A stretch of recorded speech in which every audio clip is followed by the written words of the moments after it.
Welcome to వి3 news. లక్ష్యం సమాజహితం. నేను media bulletin లో ముందుగా హెడ్లైన్స్ చూద్దాం.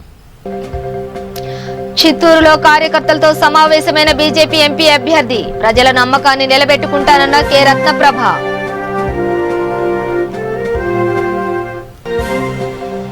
రెండో దశ వ్యాక్సిన్ ను తీసుకున్న ఏపీ గవర్నర్ ప్రతి ఒక్కరూ వ్యాక్సిన్ తీసుకోవాలన్న బిశ్వభూషణ్.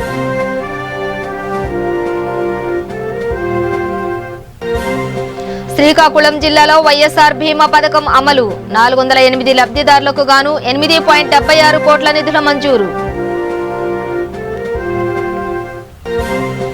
భద్రాచలంలో భారీ మొత్తంలో గంజాయి రవాణా 30 లక్షల విలువ గల గంజాయి స్వాధీనం.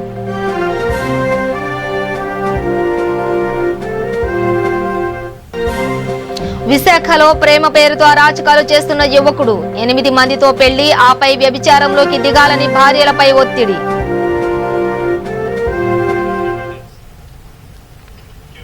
ఇక డీటెయిల్స్ చూస్తే చిత్తూరు జిల్లా సత్యవేడు బేరిశెట్టి కళ్యాణ మండపంలో బీజేపీ ఎంపీ అభ్యర్థి కె రత్నప్రభ కార్యకర్తలు స్థానిక నాయకులతో సమావేశమయ్యారు. బీజేపీ పార్టీ మీద ప్రజలకు ఎంత నమ్మకం ఉందో సత్యవేడు చూస్తుంటే అర్థమైందని, ప్రజల నమ్మకాన్ని నిలబెట్టుకునేలా అభివృద్ధి చేసి చూపుతానని ఆమె ప్రమాణం చేశారు. స్వాతంత్ర్యం వచ్చి 73 సంవత్సరాలైనా ఇప్పటికీ సత్యవేడు నియోజకవర్గం వెనుకబడి ఉండడం దురదృష్టకరమని అన్నారు. బీజేపీ జనసేన నాయకులను ప్రచారానికి రానివ్వకుండా అడ్డుకుంటున్న వైసీపీ నాయకులకు తగిన విధంగా బుద్ధి చెబుతామన్నారు. ఎక్కడైతే అడ్డుకున్నారో అక్కడ నుంచే ప్రచారాన్ని మొదలుపెట్టి ప్రజల్లోకి వెళ్లామని ఆమె ఛాలెంజ్ చేశారు. ప్రజలు ఓటు వేసి గెలిపిస్తే కేంద్రంలోని 54 శాఖల ద్వారా నిధులు సమకూర్చి సత్యవేడు నియోజకవర్గాన్ని ఆదర్శంగా మారుస్తామని హామీ ఇచ్చారు.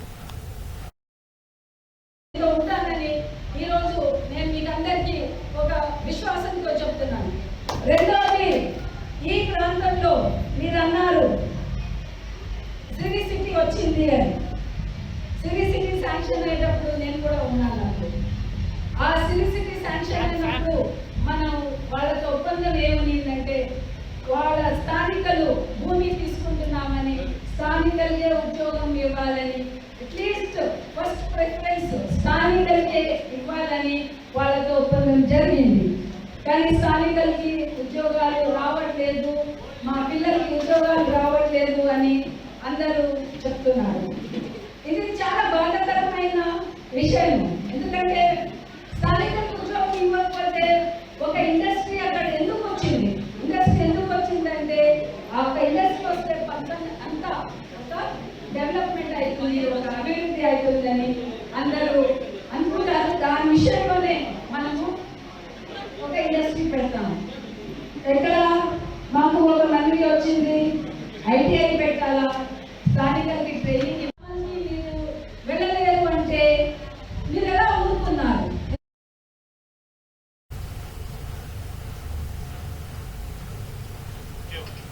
ఏపీ గవర్నర్ బిశ్వభూషణ్ హరిచందన్ రెండో దశ వ్యాక్సిన్ ను తీసుకున్నారు. మొదటి దశ వ్యాక్సిన్ తీసుకున్న ఆయన రెండో దశ వ్యాక్సిన్ ను కూడా తీసుకున్నారు. గవర్నర్ రాజ్భవన్ లో వ్యాక్సిన్ ఇచ్చిన వైద్యులు గవర్నర్ కు పలు ఆరోగ్య సూచనలు జారీ చేశారు. రాష్ట్రంలో కోవిడ్ విజృంభిస్తున్న తరుణంలో ప్రతి ఒక్కరూ వ్యాక్సిన్ తీసుకోవాలని సూచించారు.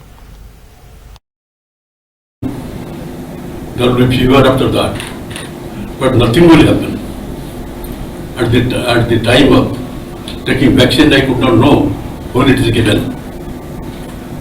Therefore, I appeal to my brethren and sisters to take vaccine to fight out the menace of this COVID-19 pandemic. You have to maintain distance, you have to wear mask and take all precautionary measures because it is a deadly disease, and India, so far as this vaccine is concerned, is fighting with the menace of this COVID-19 pandemic is concerned much ahead of the other countries. Andhra Pradesh has not lagged behind. It is also ahead of many of the states. So it is absolutely safe, it is absolutely necessary for your health, for you, for your family and for the society. Therefore, without having no hesitation, to take vaccine, and that is my appeal to my brethren and sisters of Andhra Pradesh.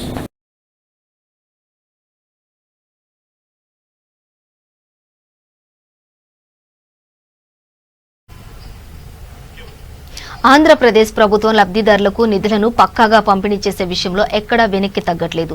తాజాగా వైఎస్ఆర్ బీమా పథకం అమలులో భాగంగా లబ్ధిదారులకు ముఖ్యమంత్రి YS Jaganmohan Reddy నిధులు విడుదల చేశారు. ఈ స్కీమ్ కింద 12,039 కుటుంబాలకు లబ్ధి అందిస్తోంది సర్కార్. శ్రీకాకుళం జిల్లాలో 408 లబ్ధిదారులకు గాను 8.76 కోట్ల రూపాయల నిధులను కేటాయించినట్లు స్పీకర్ తమ్మినేని సీతారాం చెప్పారు. వీరిలో ఇప్పటికే కొంత మొత్తాన్ని చెల్లించామని, మరణించిన వారి కుటుంబాలకు ప్రభుత్వం ఆర్థికంగా భరోసాను ఇస్తోందని అన్నారు. గతంలో కేంద్ర రాష్ట్ర ప్రభుత్వాల సహకారంతో జరిగే ఈ ప్రమాద బీమా పథకాన్ని ఇప్పుడు రాష్ట్ర ప్రభుత్వమే అమలు చేస్తూ లబ్ధిదారులకు అండగా నిలుస్తోందని తెలిపారు.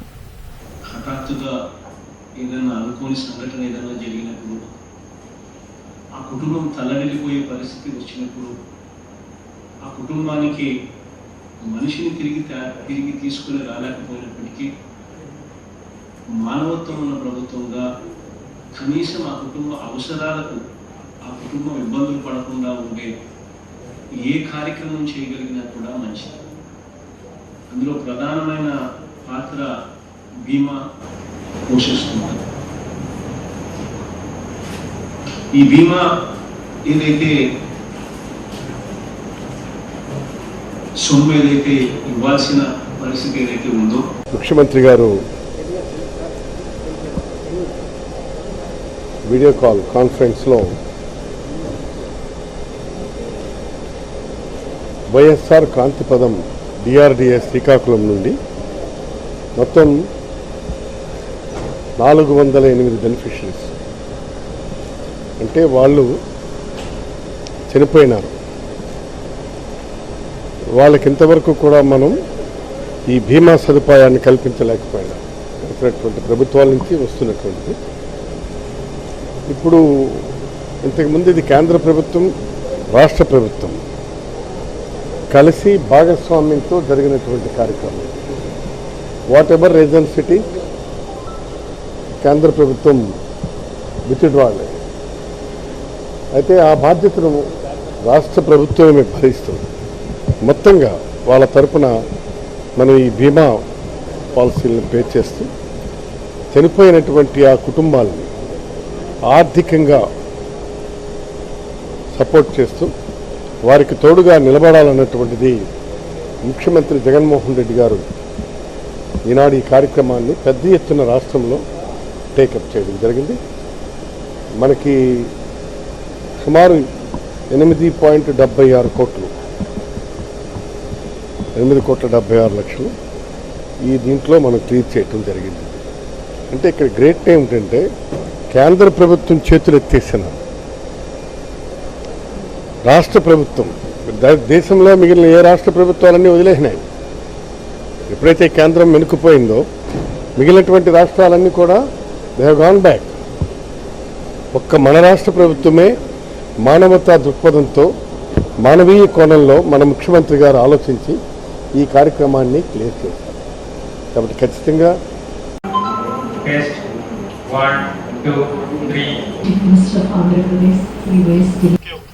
అక్రమంగా రవాణా చేస్తున్న దాదాపు 30 లక్షల రూపాయల విలువైన గంజాయిని భద్రాచలం పోలీసులు పట్టుకున్నారు.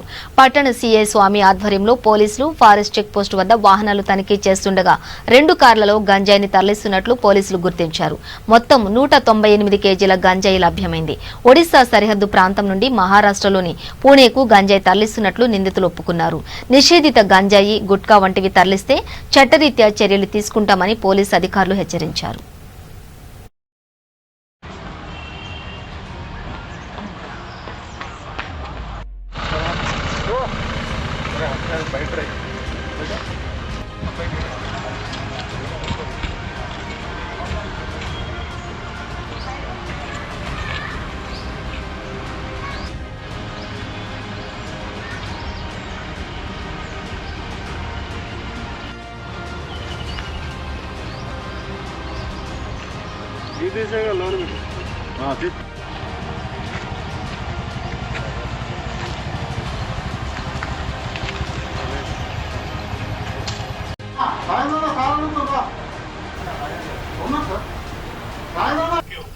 విశాఖలో నిత్య పెళ్లికొడుకు అరుణ్ కుమార్ అరాచకాలను మహిళా చేతన బయటపెట్టింది.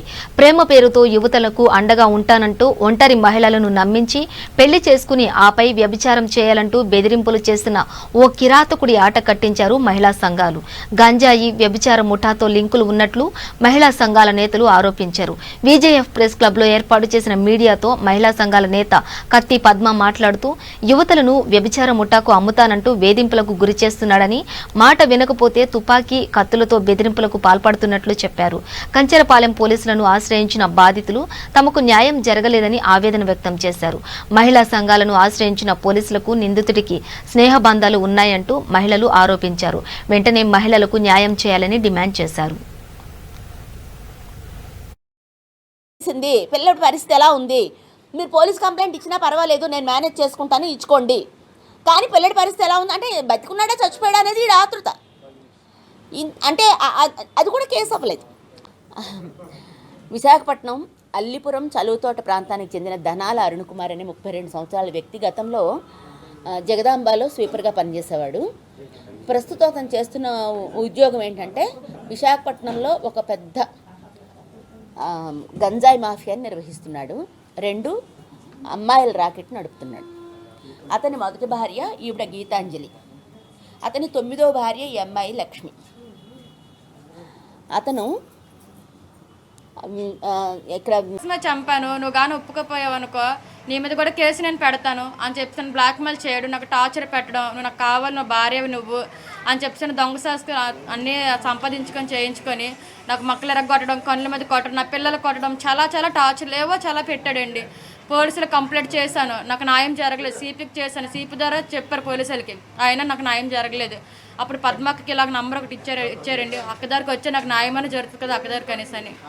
గీతాంజలి, నేను సినిమాకి వెళ్ళాను, గోకుల్ థియేటర్ సినిమాకి వెళ్తే అక్కడ సీపర్ మా ఆయన. అయితే మా ఆయన 5 రోజులకే నాకు ప్రేమిస్తున్నాను అది చెప్పేసి 5 రోజులకే నేను మా ఆయనతో, మరి నాకేం చేశాడో తెలియదు, నేను వెళ్ళిపోయాను మా ఆయనతోటి.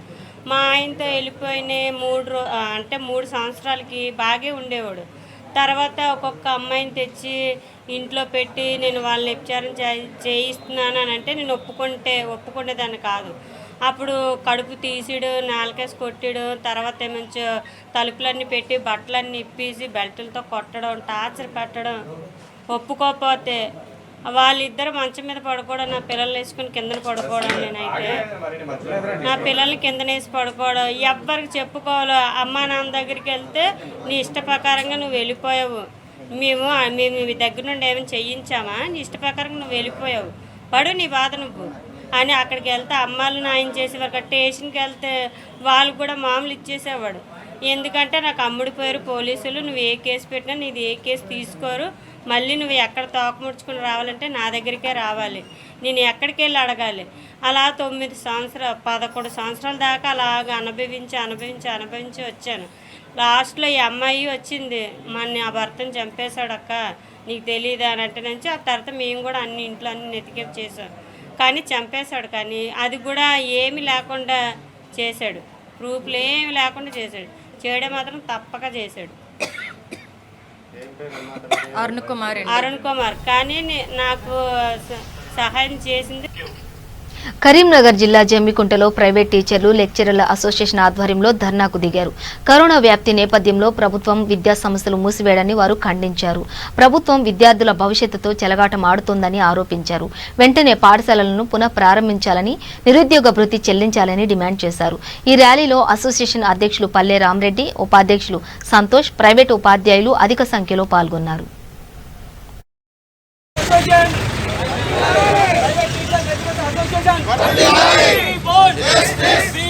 తెలంగాణ ప్రభుత్వము ఎమ్మెల్సీ ఎలక్షన్ల కంటే ముందు విద్యా సంస్థలను తెరిచి ఎమ్మెల్సీ ఎలక్షన్లు గెలిచిన వెంటనే విద్యా సంస్థలు మూసివేసిందంటే ప్రతి ఒక్క వ్యక్తికి అర్థమైన విషయం ఏంటంటే ఇది రాజకీయ కోణం. వాళ్ళ ప్రయోజనం కోసం తప్ప మాత్రం మా నిరుద్యోగులను విద్యా సంస్థలు పనిచేస్తున్న అన్ని రకాల సిబ్బందిని కానీ యాజమాన్యాల గురించి మాత్రం ఏమాత్రం ఆలోచించలేదు. అంటే ప్రభుత్వాలకు పార్టీలకు ఓటే ముఖ్యమా? ఓటు కోసమే నిర్ణయాలు తీసుకుంటారా? మరి విద్యా సంస్థలు చదువుకునే విద్యార్థుల భవిష్యత్తు గురించి, వాళ్ళకు విద్యాబుద్ధులు చెప్తున్న మా అధ్యాపక వర్గం గురించి ఎందుకు ఆలోచించడం లేదని మేము ప్రశ్నిస్తున్నాం. అసోసియేషన్ తరపున నేను ప్రధానంగా డిమాండ్ చేసేది ఏంటంటే ప్రస్తుతం మన రాష్ట్రంలో అన్ని తెరిచి ఉన్నాయి. ఒక విద్యా సంస్థలు తప్ప ప్రతి ఒక్కరు తెరిచి ఉన్నాయి. బార్లు తెరిచే ఉన్నాయి, సినిమా థియేటర్లు తెరిచే ఉన్నాయి, బస్ స్టాండ్లో బస్సులు నడుస్తున్నాయి, రెస్టారెంట్లు ఉన్నాయి, ఫంక్షన్లు నడుస్తున్నాయి. పార్టీ మీటింగ్లు అయితే లక్షలాది మంది, వేలాది మంది బహిరంగ సమావేశాల్లో పాల్గొంటున్నారు. అంటే వాళ్ళకు రాని కరోనా ఒక విద్యా సంస్థలో మాత్రమే విద్యార్థులకు మాకు వస్తుందా? ప్రభుత్వం ఆలోచించాలి. ప్రభుత్వం అనేది బాధ్యతాయుతంగా ఉండాలి. కాబట్టి ఆల్రెడీ ఎలక్షన్ల కోసం నామినేషన్ వేషన్లో కూడా బహిరంగ సభలు జరుగుతున్నాయి, ప్రచారం జరుగుతుంది. మరి ప్రచారం జరిగినప్పుడు వందలాది మంది కార్యకర్తలు ఎప్పుడు పోతున్నారు.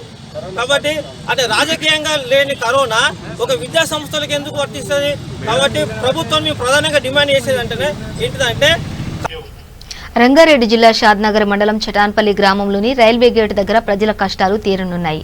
రైళ్ల రాకపోకల సమయంలో గేటు వేయడంతో కిలోమీటర్ల మేర ట్రాఫిక్ జామ్ కావడంతో ప్రజలు చాలా ఇబ్బందులు పడేవారు. ప్రయాణికుల యొక్క ఇబ్బందులు ఇప్పుడు దూరం కానున్నట్లు షాద్నగర్ ఎమ్మెల్యే అంజయ్య యాదవ్ తెలిపారు. గత అసెంబ్లీ సమావేశాల్లో చటాన్పల్లి రైల్వే బ్రిడ్జికి తీర్మానం ఆమోదింపచేశారు. ఈ నేపథ్యంలో చటాన్పల్లి రైల్వే ట్రాక్ ప్రాంతాన్ని ఎమ్మెల్యే అధికారులతో కలిసి పరిశీలించారు.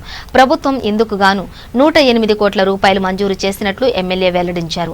అండర్ పాస్ తో పాటు ఫ్లైఓవర్ బ్రిడ్జి నిర్మాణ పనులు చేపట్టనున్నట్లు ఆర్ఎండ్బి అధికారులు వెల్లడించారు. ఈ కార్యక్రమంలో R and B SE Srinivasulu, EE Mohan, deputy EE Arjun, AE Rajasekhar తదితరులు పాల్గొన్నారు.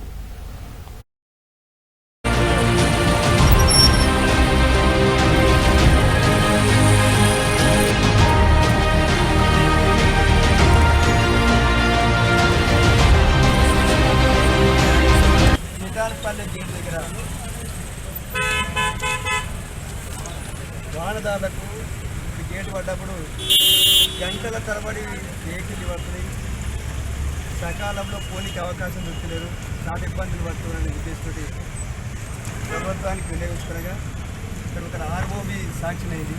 108 కోట్లతోటి ఆర్ఓబి శాంక్షన్ అయింది.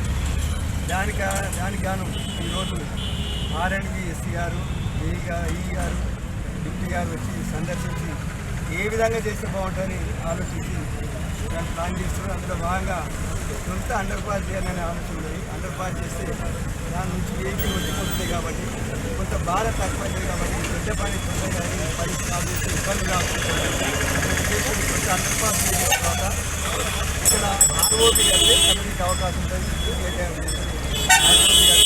దాన్ని అండర్ పాస్ చేసిన తర్వాత ఆర్ఓబి స్టార్ట్ చేస్తారు.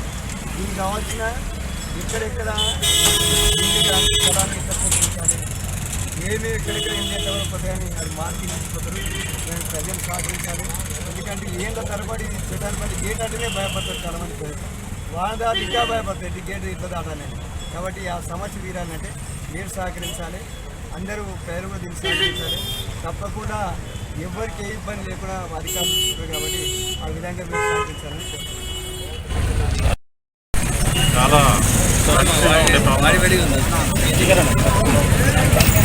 ట్రాఫిక్ ఎక్కువ ఉంటుంది. ఇప్పుడే మేము పొద్దున్న నుంచి అబ్జర్వ్ చేస్తున్నాము. గంటల తరబడి ఆగిపోతున్నాయి వెహికల్. చాలా అవసరం ఉన్నది. దీనికి ఎమ్మెల్యే గారు చాలా కష్టపడి గవర్నమెంట్తో పర్సూ చేసి దీన్ని శాంక్షన్ తీసుకెళ్తున్నారు 108 క్రోర్స్కు. దీనిలో ముఖ్యమైనది ఏంటంటే సారు ఆలోచించింది ఆర్యూబీ పక్కకు ఒక 70-80 మీటర్ల పక్కకు ఆర్యూబీ అంటే చిన్న వాహనాలు పోవడానికి, కార్ల ధరకు పోవడానికి అది కూడా దీనినే శాంక్షన్ చేయడం గొప్పతనం తీస్తాం. ఈ పెద్దది కొంచెం టైం పట్టినా అది తొందరగా చేసేసి కంప్లీట్ చేయడానికి మనం ప్రయత్నం చేద్దాం, తొందరగా చేద్దామని మేము హామీస్తాం. యాదాద్రి భువనగిరి జిల్లా వలిగొండ మండలం వెంకటాపురం గ్రామంలో శ్రీ మత్స్యగిరి లక్ష్మీ నరసింహ స్వామివారి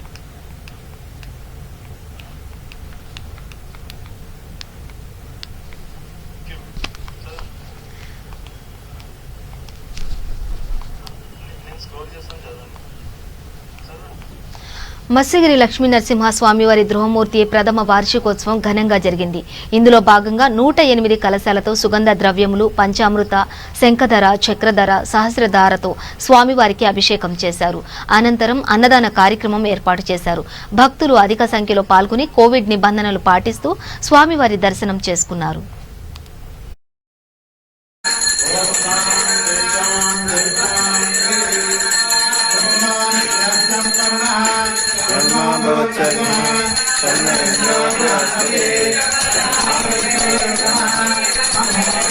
Thank you.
పెద్దపల్లి జిల్లా అంతర్గా మండలం బ్రాహ్మణపల్లి గ్రామంలో గౌడ కులస్తుల ఆరాధ్య దైవం శ్రీ రేణుక ఎల్లమ్మ జాతర 3 రోజులుగా అత్యంత వైభవోపేతంగా కన్నుల పండుగగా నిర్వహించారు.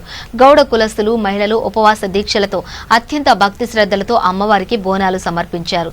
నృత్యాలతో ఎల్లమ్మ దేవాలయం జాతర ప్రాంతం వరకు ఊరేగింపుగా తరలివచ్చి అమ్మవారికి బోనం పెట్టి మొక్కులు చెల్లించుకున్నారు.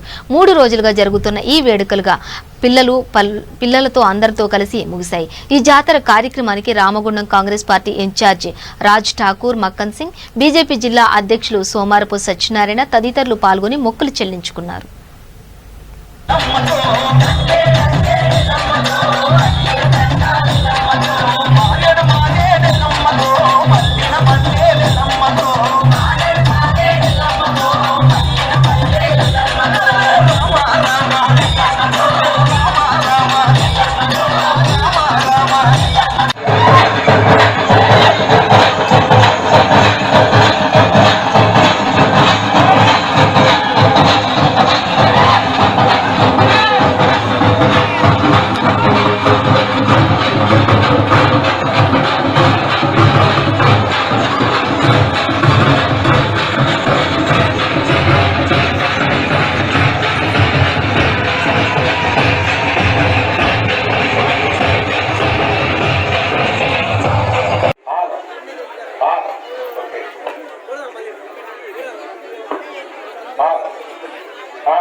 బులెటిన్ ముగించే ముందు హెడ్లైన్స్ మరోసారి.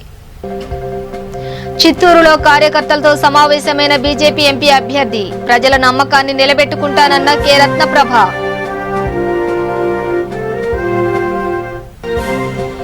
రెండో దశ వ్యాక్సిన్ తీసుకున్న ఏపీ గవర్నర్. ప్రతి ఒక్కరూ వ్యాక్సిన్ తీసుకోవాలన్న బిశ్వభూషణ్.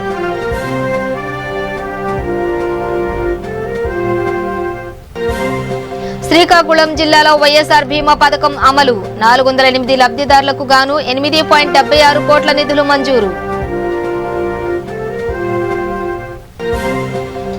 భద్రాచలంలో భారీ మొత్తంలో గంజాయి రవాణా. 30 లక్షల విలువ గల గంజాయి స్వాధీనం.